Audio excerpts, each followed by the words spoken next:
Welcome back to Breakfast Central. We are about to look at the COVID-19 updates, and joining us for the very first time here on Breakfast Central is Osarage Ogbonwan. Good to have you, Osas. Thanks, and of course, great to be here. I knew you were going to struggle with the pronunciation of my name. Same thing with Joe.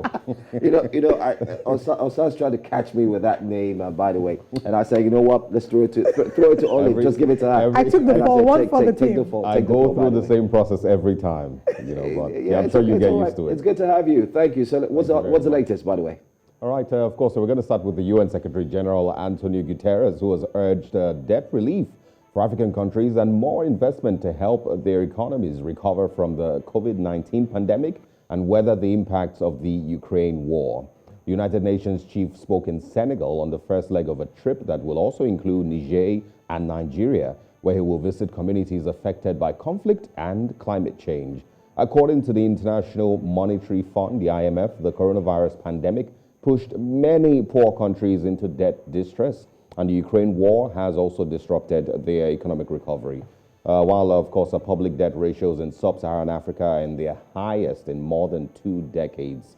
Guterres also added that the United Nations had made proposals to the World Bank and the IMF regarding the mobilization of various funds and debt relief instruments. But so far, the measures so far taken have been insufficient, sadly.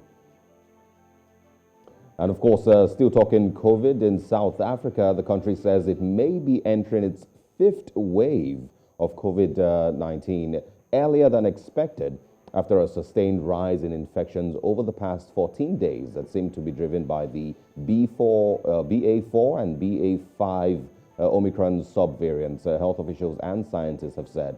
The country that has recorded the most coronavirus cases and deaths on the African continent only exited a 4th wave around January and had predicted a 5th wave could start in May or June, early in the Southern Hemisphere winter.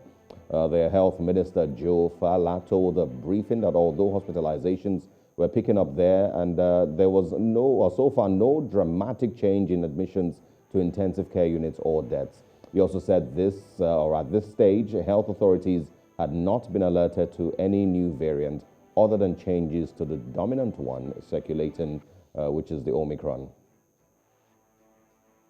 And of course, there you will have it on your screen. There, of course, very, very shocking figures still across Africa and across the world. Yes, confirmed cases, 11,466,107. And of course, this is just in Africa now, with 252,157 deaths and recoveries. More than 10.8 million there on your screen. Of course, the whole continent still waiting for a complete end to COVID-19. Very many people not sure if we will continue to live with this virus or it will somehow, some way just fade away. Nigeria, of course, are still doing what they possibly can to manage the virus. There's still no more new waves here, and we hope that it remains that way. Joe and Olive, I'm sure you're all still feeling the same way. Absolutely. And the fact that you go around town, especially here in Nigeria, and a lot of people are still not wearing their mask.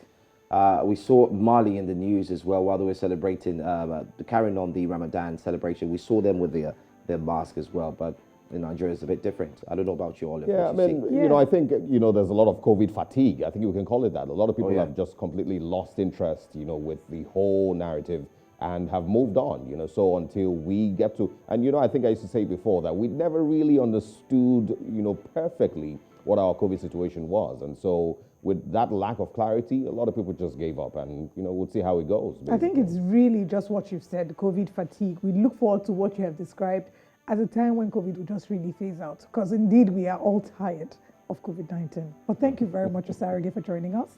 Look forward to seeing you after the show. Great to be here. Of course, good morning once again, and of course, have a beautiful rest of today. You too.